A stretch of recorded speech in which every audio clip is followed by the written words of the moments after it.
Guys, welcome back to my channel dream boys 94. So ఈ రోజు అయితే నేను ఒక కొత్త స్టోరీతో అయితే మీ ముందుకు వచ్చేసాను. ఆ స్టోరీ పేరు నేను పెట్టిండేది వచ్చేసి మృత్యువు. ఎస్, మీరు విన్నది కరెక్టే, మృత్యువు.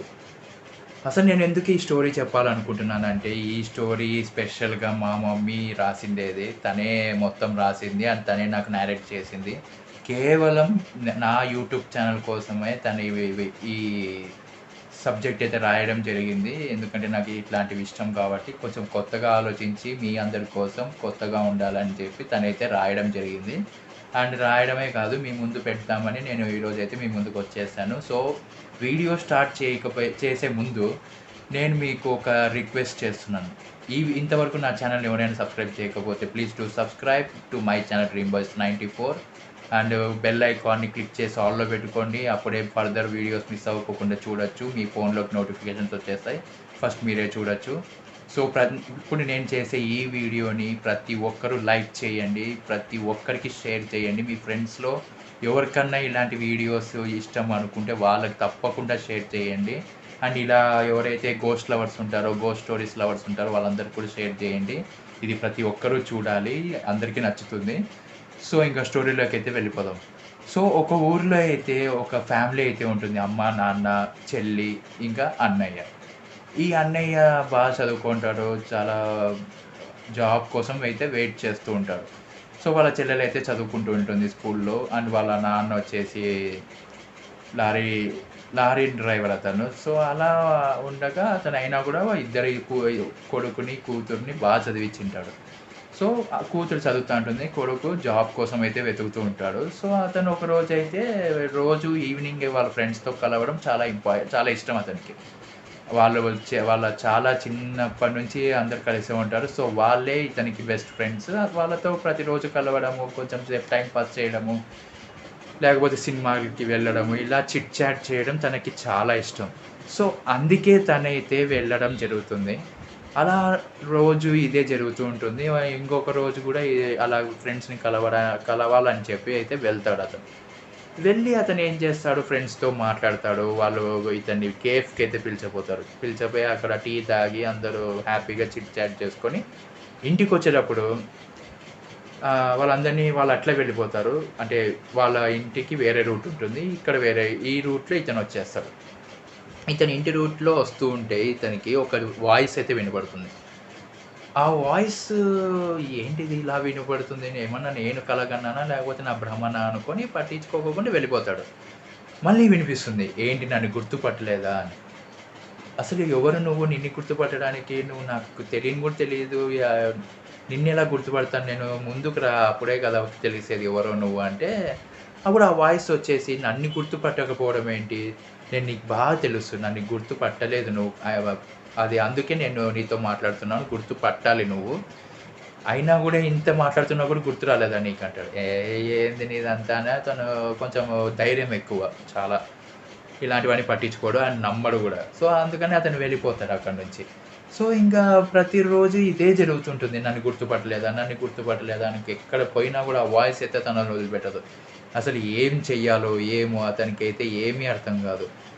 ఏంటి వాయిస్, ఎందుకు ఇలా వస్తుంది, అస్సలు అర్థం కాదు అతనికి. ఎంత చేసినా కూడా ఆ వాయిస్ అయితే అలాగే వస్తూనే ఉంటుంది.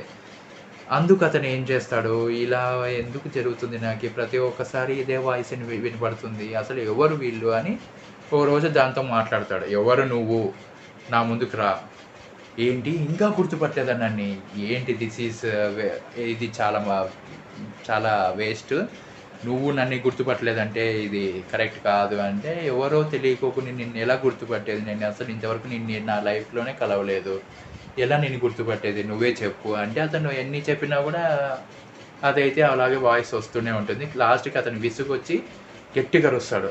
అరవగానే ఇంకా అప్పటికి స్టాప్ అవుతుంది. కానీ మరి కొంచెం సేపు మళ్ళీ వినిపిస్తుంది.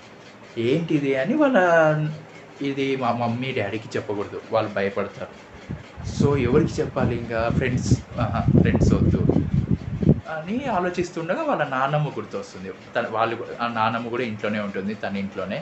సో నాన్నమ్మ దగ్గరికి వెళ్తాడు. నాన్నమ్మ దగ్గరికి వెళ్ళి, నాన్నమ్మ ఇలా మాటలు అయితే వినపడతాయి ఆత్మలవి అని అంటే, ఆమె ఇష్టమైన వాళ్ళకి, ఇష్టమైన వాళ్ళు తొందరగా లైఫ్‌ని వదిలేసి వెళ్ళిపోయిన వాళ్ళు, వాళ్ళ పిల్లలని గానీ, ఎవరినైనా గానీ వదిలిపెట్టలేక ఇక్కడే ఉండి, వాళ్ళ చుట్టూ ఉండి ఇలా మాట్లాడడం అయితే జరుగుతుంది. అప్పుడు వినపడతాయి అంటే, అప్పుడు కనబడతారు. అంటే, లేదు నానమ్మ అది కాదు, మాటలు వినపడతాయా?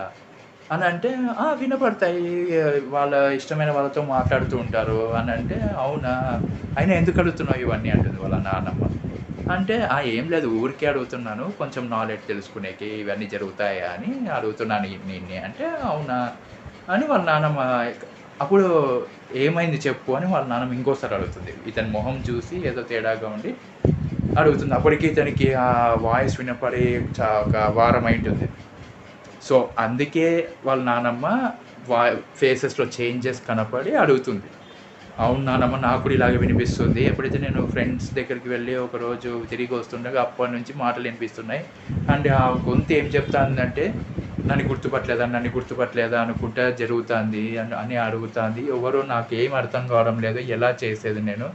ఎంత అడిగినా కూడా నాకైతే గుర్తు రావడం లేదు. ఎవరో తను నన్ను అడుగుతుంది. ఏం చేయాలో అర్థం కావడం లేదు నానమ్మ అంటే అతను చెప్తాడు. అని వాళ్ళ నానమ్మకి చెప్తే, అవునా!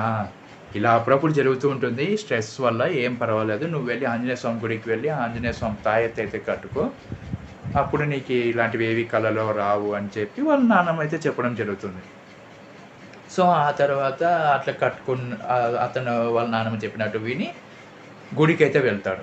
వెళ్ళి అక్కడ ఆంజనేయ స్వామి తాయెత్తు తీసుకొని, మొక్కుకొని దేవుడిని జాగ్రత్తగా చూసుకో స్వామి అని చెప్పి కట్టుకుంటాడు.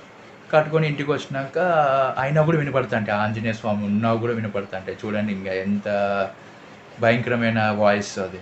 ఆంజనేయ స్వామి కూడా భయపడలేదది.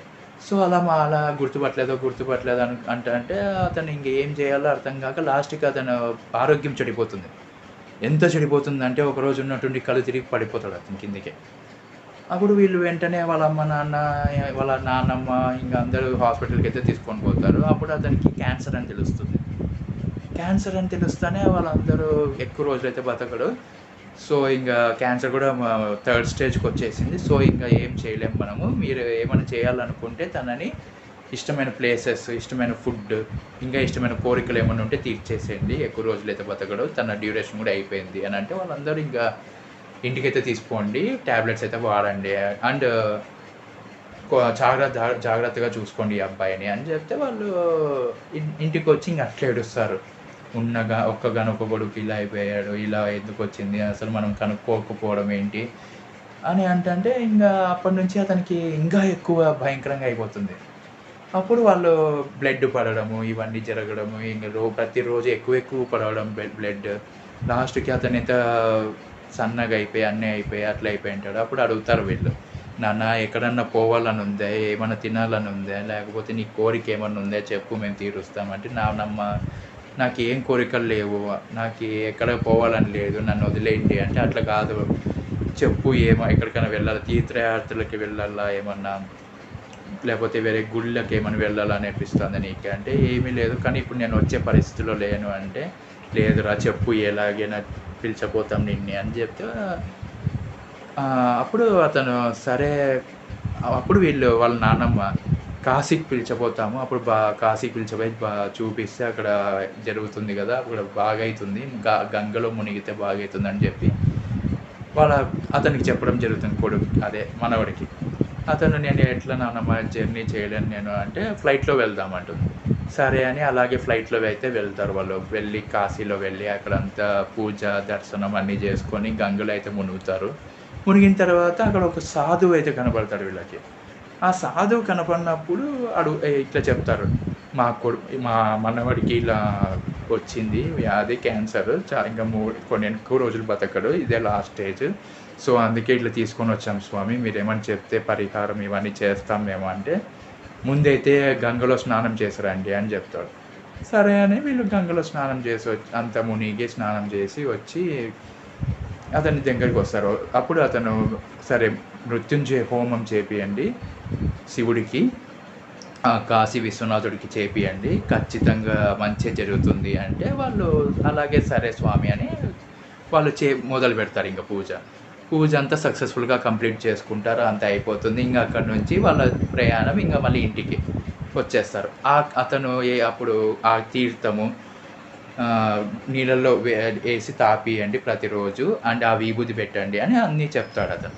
చెప్పిన తర్వాత అతనైతే రోజు ఈమె వాళ్ళ నాన్నమ్మ అలాగే కలిపిస్తూ ఉంటుంది, అన్నీ చేస్తూ ఉంటుంది. అతనికి ఇంకా ఎక్కువైపోతుంది పడడం, బ్లడ్ పడడం, అవి పడడం, ఇవి పడడం. లాస్ట్‌కి ఇంకా ఒకరోజు ఉన్నట్టుండి బ్లడ్ ఎక్కువ పడిపోతాడు కిందికి అతను. మూర్ఛపోతాడు. అప్పుడు వీళ్ళు వెంటనే హాస్పిటల్‌కి తీసుకుపోయి చూస్తే హాస్పిటల్‌లో ట్రీట్మెంట్ ఇచ్చి వాళ్ళు పడుకోబెట్టింటారు. అప్పుడు ఒక వాయిస్ వినపడుతుంది మళ్ళీ. అదే వాయిస్ సేమ్. ఏంటి ఇప్పటికీ నన్ను గుర్తుపట్టలేదా? అసలు ఇతనికి జవాబు ఇచ్చేకి కూడా శక్తి ఉండదు. అట్లా భయంకరమైన స్థితిలో ఉండిపోయి ఉంటాడు అతను. ఎనర్జీ అంతా పోయి ఉంటుంది. సన్నగా అయిపోయి ఉంటాడు. ఎందుకంటే కీమోథెరపీ చేసింటారు కదా! ఆ కీమోథెరపీ వద్దన్నా కూడా వీళ్ళ పేరెంట్స్ చేపించింటారు. సో అలా కీమోథెరపీ జుట్టంతా పోయి చాలా భయంకరంగా అయిపోయి, సన్నగా అయిపోయి ఇలా అయిపోయి ఉంటాడు. ఆ తర్వాత అతను మళ్ళీ హాస్పిటల్‌లో అడ్మిట్ అయ్యి ఉంటాడు. మళ్ళీ పడిపోయి ఉంటాడు కదా! కింద పడిపోయి ఉంటాడు కాబట్టి హాస్పిటల్‌లో అయితే అడ్మిట్ అయ్యి ఉంటాడు. అప్పుడు ఈ వాయిస్ మళ్ళీ వినిపిస్తుంది. అప్పుడు వినిపించిన తర్వాత అతను ఎవరు నువ్వు అని అడిగితే, నేను ఎవరో కాదు, నేను ప్రతి ఒక్కరి వెనకలా ఉంటాను. అంటే ఎవరు నువ్వు ఇంతకీ చెప్పు అని అంటే, నేను నీ మృత్యువుని, ప్రతి ఒక్కరి వెనకలా ఉంటాను. ఏమంటే వాళ్ళకి కనపడదు, నన్ను చూడలేరు, కానీ నేను మాత్రం వాళ్ళ వెనకలే ఎల్లప్పుడూ ఉంటాను. వాళ్ళ వెనకలే ఉంటాను. వాళ్ళు ఎక్కడికి నేను కూడా వెళ్తాను. ఎక్కడ ఉన్నా కూడా ఉంటాను నేను. నన్ను దాటి వాళ్ళు ఎక్కడికి వెళ్ళలేరు. నేను వాళ్ళకి వెనకాల ఒక నీడలాగా ఉంటాను నేను అని చెప్తే అతను, నువ్వు మృత్యువా? ఇన్ని రోజులు నువ్వేనా నాతో మాట్లాడిండేది అంటే, అవును, ఇన్ని రోజులు నీతోనే నేను మాట్లాడిండేదయ్యా అని చెప్పగానే అవునా అని అతను మూర్ఛపోయి చనిపోతాడు. సో అట్లా ఆ మృత్యువు ప్రతి ఒక్కరి వెనకలే ఉంటుంది. ప్రతి ఒక్కరి వెనకలే వస్తుంది. ఎక్కడికైనా వస్తుంది, ఎక్కడున్నా ఉంటుంది. సో మృత్యుని మనము తప్పించుకోలేము. సో ఈ స్టోరీ పట్ల మీకేం అర్థమైందో కింద కామెంట్ సెక్షన్‌లో చెప్పండి. అండ్ ఈ స్టోరీ నచ్చిందా లేదా అనేది కూడా చెప్పండి.